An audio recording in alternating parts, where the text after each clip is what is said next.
샬롬 할렐루야. 창세기 2장 7절입니다. 여호와 하나님이 땅의 흙으로 사람을 지으시고 생기를 그 코에 불어넣으시니 사람이 생명이 되니라. 아멘. 창세기 강의 47번째입니다.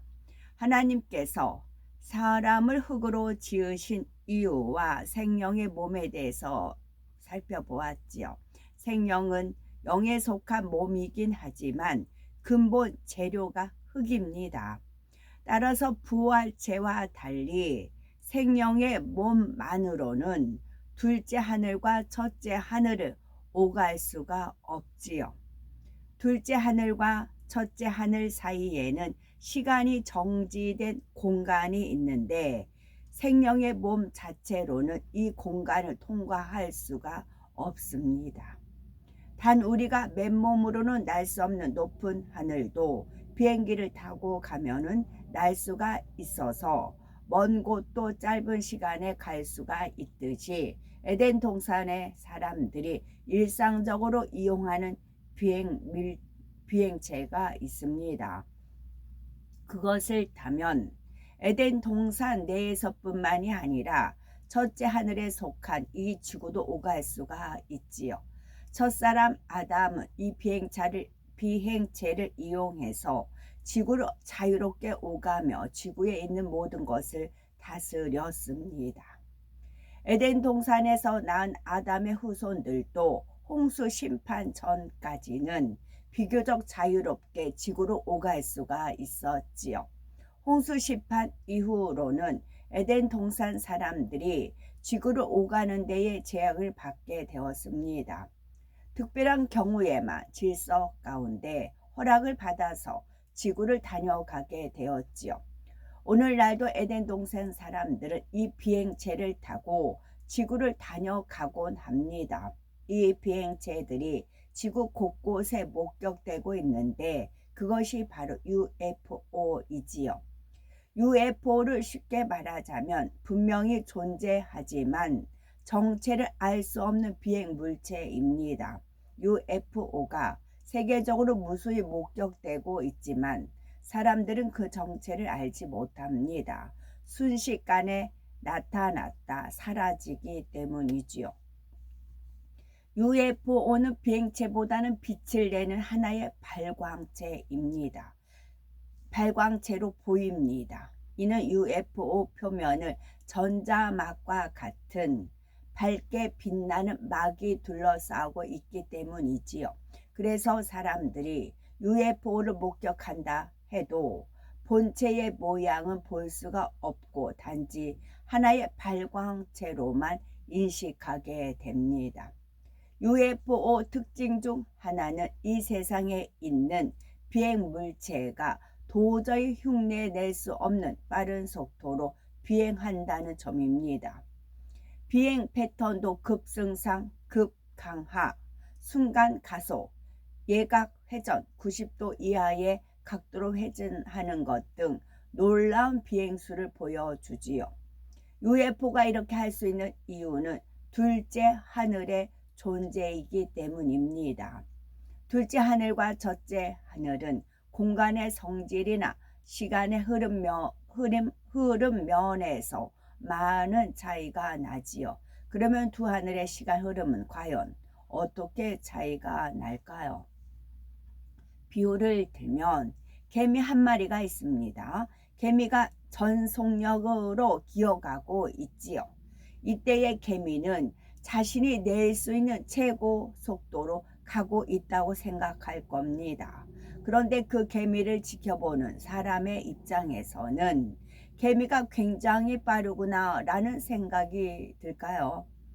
개미가 아무리 빨리 간다 해도 그 속도를 사람이 걷는 속도와 비교할 수는 없습니다. 개미와 사람은 차원이 다르기 때문이지요. 첫째 하늘과 둘째 하늘의 차원이 다르기 때문에 시간 흐름의 속도도 다릅니다. 사람이 개미보다 빠른 것처럼 둘째 하늘의 시간의 흐름이 첫째 하늘보다 빠릅니다. 그런데 사람이 볼 때는 개미가 느린 것이지 개미는 자신이 얼마나 느린지 모릅니다. 그냥 자기 세계에 적응하여 살 뿐이지요. 만일 개미가 사람과 같은 인지 능력이 있다면 자신보다 빠르게 움직이는 존재들이 세상에 많이 있음을 알 겁니다. 이처럼 첫째 하늘에 속한 사람은 둘째 하늘의 존재를 접하지 않으면 시간 흐름의 차이를 느끼지 못합니다. 그런데 둘째 하늘의 존재가 첫째 하늘에 나타나면 그때는 시간 흐름의 차이를 확연하게 느끼게 되지요. 그 예가 바로 UFO입니다. 둘째 하늘에서 내려온 UFO는 첫째 하늘에 왔다 해서 특별히 더 속도를 내는 것이 아닙니다. 평상시에 자신들이 운행하는 속도로 비행할 뿐이지요. 그런데도 첫째 하늘에 속한 사람들은 그 속도가 굉장히 빠르다고 느낍니다. 이는 마치 개미의 입장에서 사람을 볼 때에 사람이 굉장히 빠르다고 느끼는 것과 같지요. 그러면 왜 둘째 하늘과 첫째 하늘 사이에 이처럼 시간의 흐름이 차이가 나는 걸까요? 이는 공간의 밀도 때문입니다. 공간의 밀도 때문입니다. 비유를 들면 두 개의 풀장이 있다고 합시다. 한 곳에는 물이 채워 놓았고 다른 한 곳은 갯벌에 흙을 채워 놓았습니다. 두 곳의 내용물이 사람의 무릎 높이에 이르도록 하였지요. 그리고 두 사람이 각각 한 곳씩 들어가서 이 끝에서 저 끝까지 걸어갑니다. 이때 누가 더 빨리 걸을 수가 있을까요? 물론 물속에 걷는 사람이겠지요. 갯벌 위를 걷는 일은 쉽지가 않습니다. 한 걸음 한 걸음 떼기도 어렵지요. 첫째 하늘인 육의 세계에 사는 사람은 마치 태어나서 지금까지 갯벌에서만 생활한 것과 같습니다. 갯벌 말고는 다른 곳을 가본 적이 없기에 갯벌에서의 삶을 전부로 알고 있는 것이지요. 갯벌에서 움직이는 것이 그 사람에게는 지극히 일상적이고 평범한 일입니다. 그런데 만일 물속을 걷는 사람이 갯벌을 걷는 사람을 본다면 어떻겠습니까? 매우 느리게 보일 것입니다. 반대로 갯벌만 걸었던 사람이 물속을 걷는 사람을 보면 저 사람은 굉장히 빠르다라고 생각하겠지요. 영의 세계와 육의 세계, 이 두 세계 사이의 시간 흐름의 차이가 바로 이와 같다는 겁니다. 영의 세계인 둘째 하늘의 시간 흐름이 마치 물이 흐르는 것과 같다면 육의 세계인 첫째 하늘에서의 시간 흐름은 마치 갯벌이 흐르는 것과 같습니다. 물론 실제 시간 흐름의 차이는 이와 다를 수 있지만 이해하기 쉽게 비유를 들면 그렇다는 말이지요. 둘째 하늘과 셋째 하늘의 시간 흐름에 차이가 나는 것은 사실이지만 공간에서는 그 차이를 느끼지 못합니다. 예를 들어 에덴 동산 사람들이나 지구에 사는 사람들이나 각각 느끼는 시간의 흐름은 동일합니다. 우리가 하루가 지나간 것을 느끼듯이 그들도 시간이 흐르는 것을 느끼지요. 물론 에덴 동산에는 밤이 없기 때문에 하루의 개념도 우리와는 다릅니다. 그러나 에덴 동산에서도 시간이 흐르고 있음을 느낄 수가 있지요. 이처럼 에덴 동산과 지구를 객관적으로 볼 때는 두 공간의 시간 흐름이 다르지만 각 공간에서 그 차이를 느끼지 못합니다. 왜 그런 걸까요? 비유를 들면 두 대의 기차가 있습니다. 하나는 시속 100km로 달리고 다른 하나는 시속 50km로 달립니다.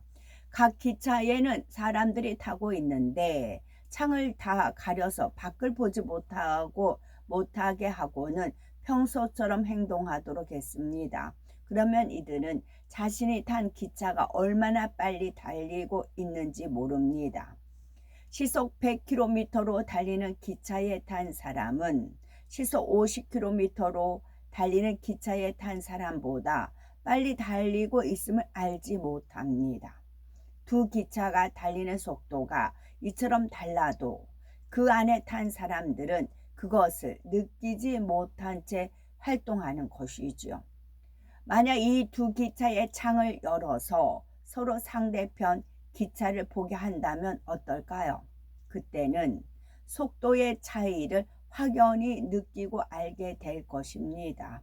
이와 마찬가지로 시간 흐름이 차이 나는 공간과 육의 공간이 만일 서로 맞닿게 된다면 우리도 그 차이를 확연히 느끼게 됩니다. 하나님의 뜻 가운데 이 육의 세계에 영의 공간이 입혀질 때가 있지요. 그 한 예가 열왕기상 18장에 나옵니다.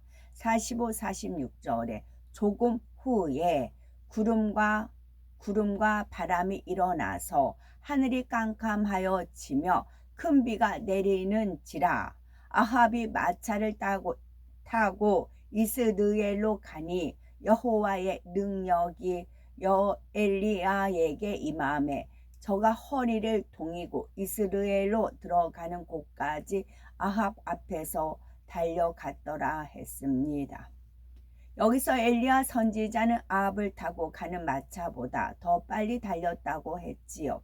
엘리야 선지자가 이렇게 할 수 있었던 것은 여호와의 능력이 엘리야에게 임했기 때문입니다.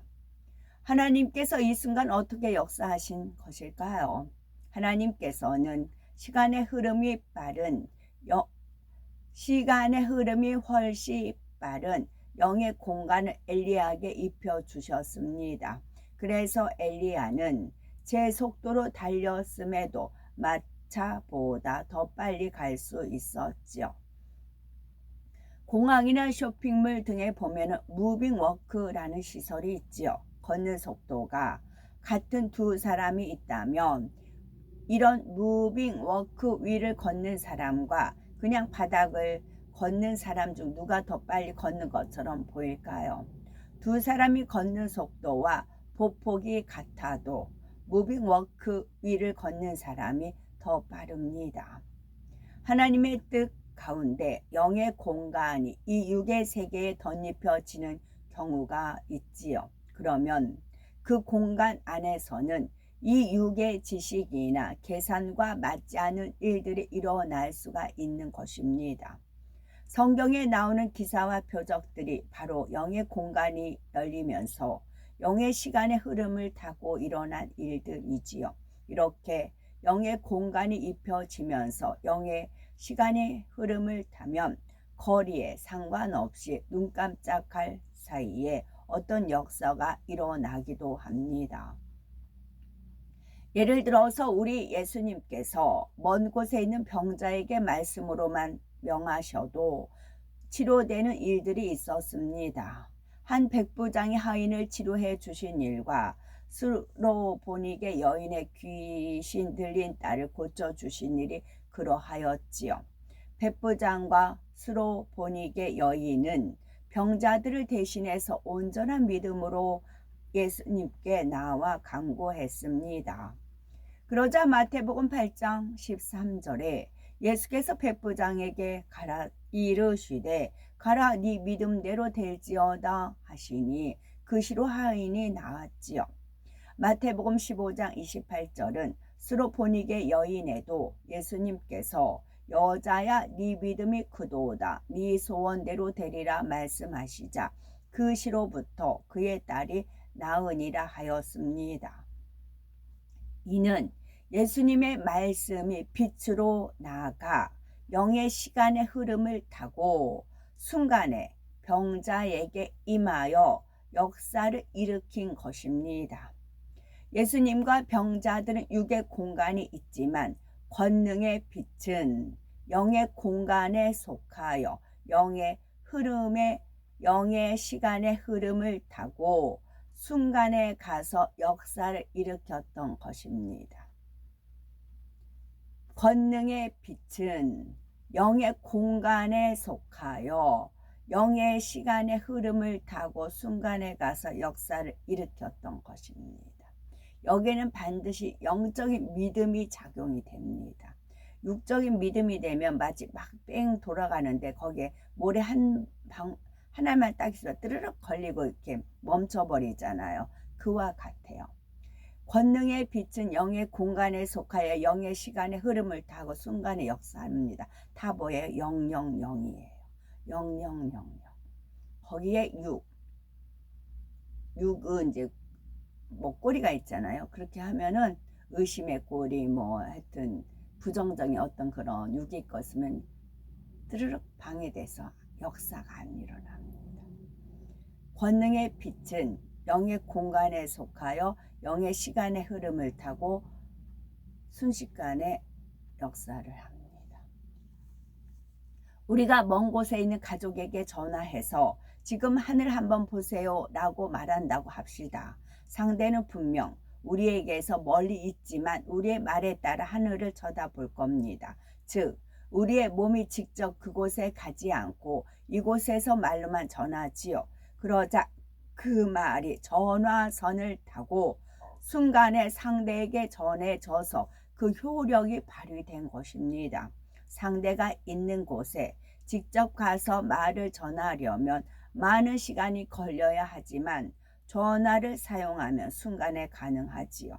이것도 이 사람이 그 사람을 믿고 하늘을 쳐다봤기 때문에 그 역사를 동시에 보는 겁니다. 믿지 않으면 눈뜨고 장님인 것이지요. 이때는 우리가 한 말이 전자신호에 변화되어 빛의 속도로 이동을 합니다. 그래서 순간에 상대가 있는 곳까지 말이 전달되는 것이죠. 육의 세계에서도 이런 일이 가능한데 하물며 영의 세계에서는 어떻겠습니까? 둘째 하늘, 셋째 하늘, 넷째 하늘에서 이 첫째 하늘로 순간에 오고 갈 수가 있다는 겁니다. 우리가 사는 이 첫째 하늘에는 영의 세계로 통하는 문이 있습니다. 에덴 동산에 있는 둘째 하늘로 통하는 문, 천국이 있는 셋째 하늘로 통하는 문, 근본의 하늘인 넷째 하늘로 통하는 문이 있지요. 이 중에서 둘째 하늘로 통하는 문을 예로 들면 이 문은 딱 한 군데에 있는 것이 아니라 세계 곳곳에 많이 있습니다. 지구에 내려온 UFO는 바로 이 문을 통해서 에덴 동산으로 돌아갑니다. 예수님께서 부활 승천하실 때 500여 무리가 있었다고 했어요. 그런데 마가 다락방은 120명 정도 모여서 이제 합심해서 기도에 전혀 힘썼잖아요. 500의 무리에서 아무리 많은 사람이 있어도 똑같이 하늘을 보세요. 놀라운 일이 벌어지고 있습니다. 얘기해도 믿음을 가지고 쳐다보는 것과 그렇지 않는 것. 또 봤어도 금방 잊어버리죠. 왜요? 생활고라든가 자기 염려, 근심, 마음밭에 따라서 다 이제 열매가 그렇게 주어지는 것이죠. 그래서 마음밭 개간하는 것이 아주 중요합니다. 마음밭을 내 옥토로 가꾸는 것이 그렇게 중요합니다. 그래야 하나님 말씀이 뿌려지는 대로 열매가 거두어지는 거예요. 가시떨기, 돌자, 길가밭 그런 밭을 개간해야 돼요. 밭을 개간하지 않고는 그 개간할 때는 무엇이 필요해요? 눈물과 땀이 필요해요. 제가 어떤 분한테 들었어요. 그 여의도에 빌딩에 테두리에 빨간색으로 칠한 그 두 빌딩이 있어요. 그게 통일교 재단에서 만든 그 빌딩이래요. 그 왠지 이렇게 볼 때마다 이렇게 동영상을 찍으려고 그 빌딩에 있으면 비껴서 찍고 그랬어요. 그러다가 그쪽을 가다 보니까 이제 그 빌딩 가까이 가게 됐어요. 그래서 그 빨간색을 봤어요. 근데 이제 그 건물 가장자리 테두리에 빨간 거예요. 그거는 딱 이제 보면서 이제 느낌이 오는 것은 그 문설주에다가 양의 피를 이렇게 바르면, 우슬주로 바르면 그 재앙이 넘어간다. 그 출애굽의 말씀이 있잖아요. 그와 같이 빌딩에 빨간 이제 피를 바른 것 같은 그런 게 들었어요. 그랬는데 그 피가 어린 양의 피가 아니고 선지국 피, 짐승의 피였어요. 그 색깔이 막 선뜻하고 예쁘고 막 붉은색은 투명하다 이제 그런 것이 아니고 선지국 피죠. 선지국 피. 그 선지국 피비 막 질질 흐르고 있는 거. 그 짐승의 피를 발로 놓은 거를 이렇게 제가 지나가면서 그런 이제 마음으로 느껴졌어요. 좀 섬찟했어요. 첫째 하늘에서 이 문으로 들어간다 해도 바로 둘째 하늘이 나오는 것은 아니지요. 시간의 흐름이 정지된 공간을 지나야 둘째 하늘로 갈 수가 있습니다. 이 공간은 말 그대로 시간의 흐름이 정지해 있으므로 그곳을 통과하는 시간은 순간이지요. 셋째 하늘의 천사들이 이 땅을 오고 갈 때도 이 시간의 흐름이 정지된 공간을 지납니다. 그래서 천국에 있던 천사가 순식간에 이 세상에 내려올 수도 있고 다시 돌아갈 수도 있는 것입니다. 이처럼 영의 세계로 통하는 문에 대한 기록은 성경 곳곳에서 찾을 수가 있지요. 사도행전 7장 56절에 스데반 집사가 말하기를 보라 하늘이 열리고 인자가 하나님 우편에 서신 것을 보노라 하였지요. 이때에 스데반 집사는 영안이 열렸습니다. 열린 하늘문을 통해서 하나님 우편에 서 계신 주님을 배웠지요.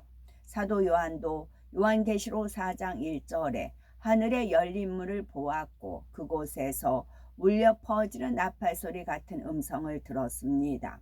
또한 시편 78편 23에서 24절은 그러나 저가 오히려 위에 궁창을 명하시며 하늘문을 여시고 저에게 만나를 비같이 내려 먹이시며 하늘 양식으로 주셨나니 했습니다.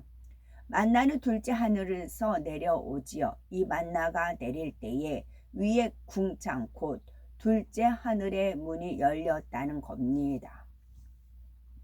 이렇게 영계로 통하는 하늘문이 있음을 우리는 체험할 수가 있습니다. 바로 하늘에서 나타났다 사라지는 구름이나 그런 것을 보아서 알 수가 있고, 하늘문이 열려서 우리가 하늘에서는 이처럼 영계로 통하는 문과 함께 영계로 통하는 통로가 있습니다. 그것이 바로 블랙홀입니다. 많은 과학자들이 블랙홀에 대해서 연구를 하지요. 그런데 우리 하나님께서 이 블랙홀의 정체를 알려주셨습니다. 블랙홀은 첫째 하늘과 둘째 하늘 사이를 연결하는 통로와 같은 것입니다. 이 블랙홀을 관찰해 보면은 그 주변에 가까이 다가가는 별이든 행성이든 무엇이든지 삼켜버리는 것을 볼 수가 있습니다. 태양의 몇 배나 되는 매우 큰 별도 블랙홀의 영향권에 들어가면 빛의 속도보다 더 빠르게 블랙홀 안으로 빨려 들어가게 되지요. 세상의 과학자들은 이렇게 삼켜진 별들이 완전히 분해되어 버린다고 생각합니다. 그러나 사실은 분해되어 없어지는 것이 아니라 블랙홀이라는 통로를 통해 둘째 하늘로 옮겨지는 것뿐이지요. 또한 블랙홀을 통과한다 해도 그 형태나 모양이 변형되지 않습니다. 첫째 하늘에 있던 그 모습 그대로 둘째 하늘에 있게 되지요. 이처럼 영의 세계를 알고 인정하면 블랙홀의 정체도 간단히 밝혀집니다. 블랙홀이 물체를 빨아들이는 그 엄청난 힘은 어디서 오는 것일까요? 첫째 하늘과 둘째 하늘 사이에 존재하는 시간 흐름의 차이가 바로 블랙홀의 힘의 근원입니다. 이해를 하기 쉽도록 비유를 들면 빠른 속도로 달리는 자동차가 있습니다. 자동차 내부엔 뿌연 연기가 가득 차 있지요. 이때 창문을 조금 내리면 연기가 창 밖으로 빨려 나가는 것을 볼 수가 있습니다. 연기를 밖으로 일부러 내뿜거나 부채질하지 않아도 연기는 열린 틈새로 빠져나가지요. 이는 차 안의 공기 흐름과 차 밖의 공기 흐름이 차이가 나기 때문입니다. 한 가지 비유를 들면 하늘을 나는 비행기의 속도는 굉장히 빠릅니다. 그런데 그런 비행기의 비상구가 열린다면 어떻게 되겠습니까? 영화에 나오는 그런 장면을 보면 비상구 근처에 있는 웬만한 물건들은 문 밖으로 빨려 나가지요. 사람이라도 그 힘을 이기지 못하고 비행기 밖으로 이끌려 나가게 됩니다. 이는 비행기 안팎의 공기 흐름이 다르기 때문에 나타나는 현상이지요. 만일 비행기가 활주로에서 천천히 움직일 때 비행구가 열렸다면 비행구 옆에 있어도 빨려 나가지 않습니다. 비행기가 빨라질수록 열린 문을 통해 빨려 나가는 힘이 커지지요. 이처럼 둘째 하늘과 첫째 하늘은 시간 흐름이 차이가 나기 때문에 두 공간의 통로와 같은 블랙홀에 빨아들이는 힘이 생긴다는 겁니다. 더욱이 블랙홀의 모양은 나팔관과 비슷합니다. 첫째 하늘 쪽인 입구가 넓지만 출구인 둘째 하늘 쪽으로 갈수록 좁아지지요. 이런 모양으로 인해서 빨아들이는 힘이 더 세집니다. 강이나 바다에 소용돌이가 생길 때에 보면은 나팔관이나 깔때기 모양이지요. 가장자리는 넓고 중심부에 가까울수록 좁아집니다. 물살도 가장자리에서 중심부로 갈수록 더 빨라지는 것을 볼 수가 있지요. 블랙홀도 이와 마찬가지입니다. 아버지 하나님께서는 인생들이 블랙홀을 보고라도 영의 세계가 있음을 알기 원하시는 것입니다. 하나님께서 만드신 사람은 생명의 존재였는데 이 생명의 몸 상태는 어떠했는지 설명하다가 UFO와 블랙홀까지 설명한 거고요. 생명의 몸 자체로는 에덴 동산에서 지구를 다녀갈 수 없지만 UFO를 타면은 자유롭게 왕래할 수가 있습니다. 또한 열린 하늘문을 지나 시간이 정지된 공간을 통과함으로 순식간에 지구에 올 수가 있지요. 하늘에는 영계로 통하는 문만이 아니라 육의 사람들도 인식할 수 있는 영계로 통하는 문들도 있습니다. 이것이 바로 블랙홀임을 밝혀드렸고 생명을 UFO와 블랙홀만 해도 많은 과학자들이 오랜 시간 연구를 했어도 그 정체와 정확한 생성 원인을 알지 못했습니다. 그러나 우리는 영의 세계를 인정하고 하나님의 말씀을 기준으로 풀어가니 능히 이해할 수가 있는 거지요. 우리가 UFO를 통해 둘째 하늘이 현존함을 확인할 수 있는 것처럼 셋째 하늘과 넷째 하늘도 있음을 믿어야 합니다. 우리에겐 영의 세계를 믿을 수 있는 증거가 참으로 많지요. 그러므로 천국과 지옥이 있음도 온전히 믿을 수가 있습니다. 고린도후서 4장 18절에 우리의 돌아보는 것은 보이는 것이 아니요 보이지 않는 것이니 보이는 것은 잠깐이요 보이지 않는 것은 영원함이니라 했습니다. 눈에 보이는 이 육의 세계는 잠깐이지만 보이지 않는 영의 세계는 영원합니다.